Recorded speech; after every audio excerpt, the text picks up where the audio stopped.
सभी को मेरी जय श्री राम। बहुरी बिलो की विदेशना कहूँ कहाँ अति भीर, पूछत जानी अजान जिमी व्यापे को पुशरीर।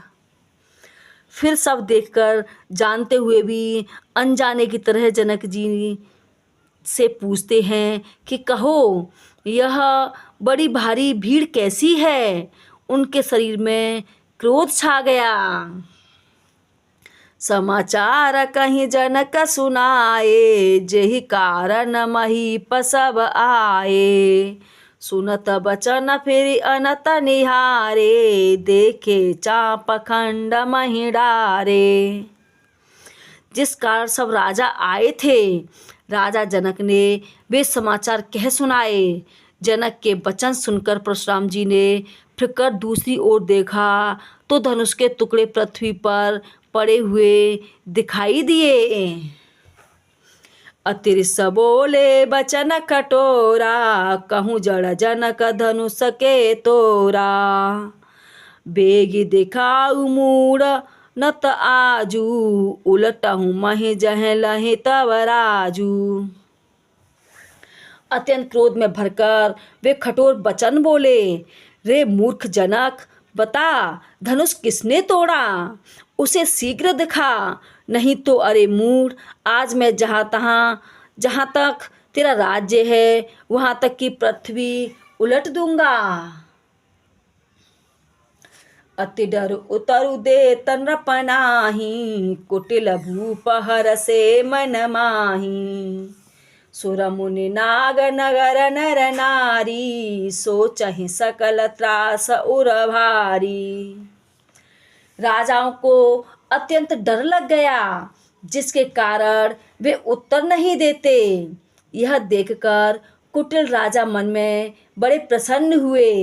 देवता, मुनि, नाग और नगर के स्त्री पुरुष सभी सोच करने लगे, सबके हृदय में बड़ा भय है।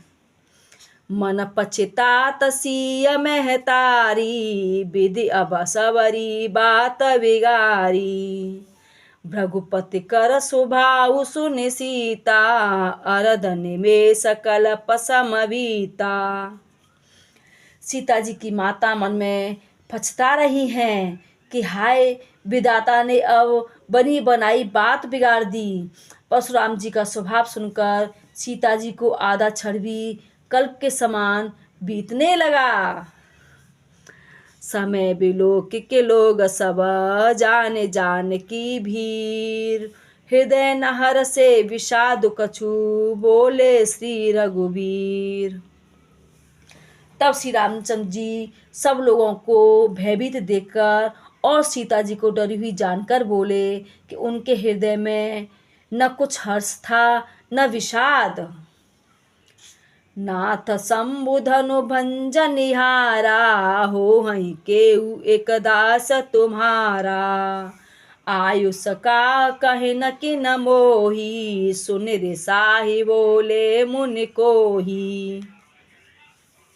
हे नाथ, शिव जी के धनुष को तोड़ने वाला आपका कोई एक दास ही होगा। क्या आज्ञा है, मुझसे क्यों नहीं कहते।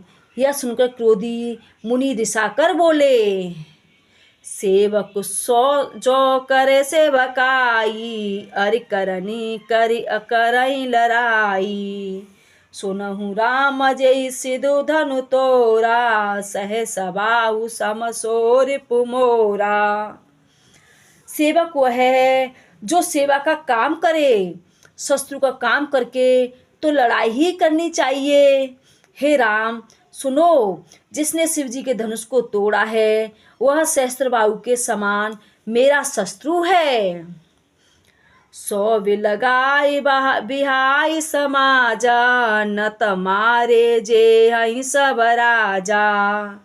सुन मुनि बचन लखन मुस्काने, बोले परशु धरहि अपमाने।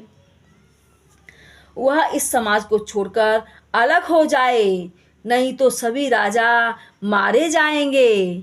मुनि के वचन सुनकर लक्ष्मण जी मुस्कुराए और परशुराम जी का अपमान करते हुए बोले, बहुधन हुई तोरी लरिकाई, कबहु न असिर सकीन गुसाई। एहि धनु पर ममता कही हेतु, सुन रिसाई कह भृगुकुल केतु। हे गुसाई, लड़कपन में हमने बहुत सी धनुहियाँ तोड़ डाली, किंतु आपने ऐसा क्रोध कभी नहीं किया।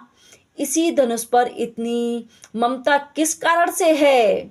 यही सुनकर भृगुवंश की ध्वजा स्वरूप परशुराम जी कुपित होकर कहने लगे, रे नृप बालक काल बस, बोलत तोहि न संभार। धनऊ सम त्रिपुरारि धनु, विदित सकल संसार। अरे राजपुत्र, काल के बस होने से तुझे बोलने में कुछ भी होश नहीं है। सारे संसार में विख्यात शिव जी का यह धनुष क्या धनुही के समान है? लखन कहाँ हंसी हमारे जाना, सुनहु देव सब धनुष समाना। काछ तिलाब जून धनु तोरे, देखा रामय नयन के भोरे। लक्ष्मण जी ने हंसकर कहा कि हे देव सुनिए, हमारे जान में तो सभी धनुष एक से ही हैं। पुराने धनुष के तोड़ने में क्या लाभ क्या हानि? श्री रामचंद्र जी ने तो इसे नवीन के धोखे से देखा था। जय श्री राम। कृपया करके वीडियो को लाइक करें, शेयर करें, और अगर आप इस चैनल पर नए हैं तो चैनल को सब्सक्राइब करके रामायण के साथ जरूर जुड़ें। और आपकी रामायण की कुछ चौपाइयाँ अच्छी लगी हों तो कमेंट बॉक्स में जय श्री राम लिखना न भूलें। और अपने ग्रंथों और सनातन धर्म को ज़्यादा से ज़्यादा बढ़ावा देकर पूरे विश्व में फैलाएं। जय श्री राम।